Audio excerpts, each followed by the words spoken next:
Bonjour à tous, bienvenue à nouveau sur la chaîne 36 Info. Dans la vidéo d'aujourd'hui, je vais vous montrer comment réparer la fonction de déverrouillage facial qui ne fonctionne pas sur votre Motorola Edge 70 Pro.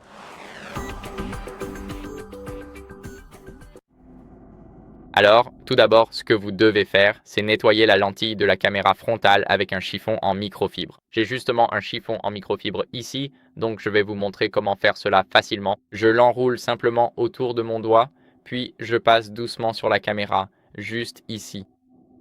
Maintenant, une fois que j'ai fini d'essuyer et que je me suis assuré que c'est propre, ce que nous allons faire, c'est aller dans les paramètres. Faites ensuite défiler vers le bas jusqu'à sécurité et confidentialité. Appuyez sur déverrouillage de l'appareil, puis sur déverrouillage par visage et empreinte digitale.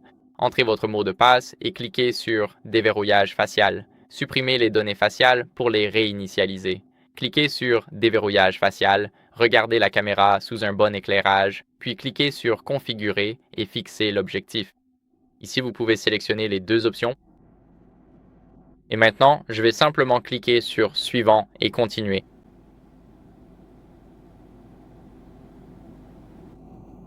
Comme vous pouvez le voir, c'est terminé et nous avons l'option lever pour regarder et déverrouiller. Et assurez-vous de sélectionner utiliser le visage ou l'empreinte digitale pour déverrouiller votre téléphone. Maintenant, assurez-vous également d'avoir un bon éclairage lors de son utilisation. Et maintenant, ce que je vais faire, c'est regarder.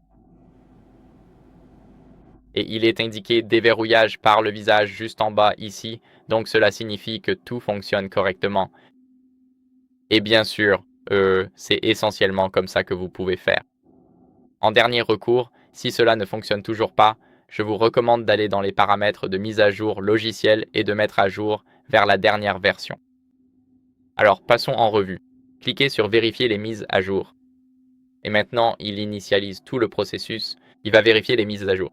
Tout semble bon pour moi, mais si ce n'est pas le cas pour vous et que vous avez une nouvelle option téléchargée, assurez-vous de le faire.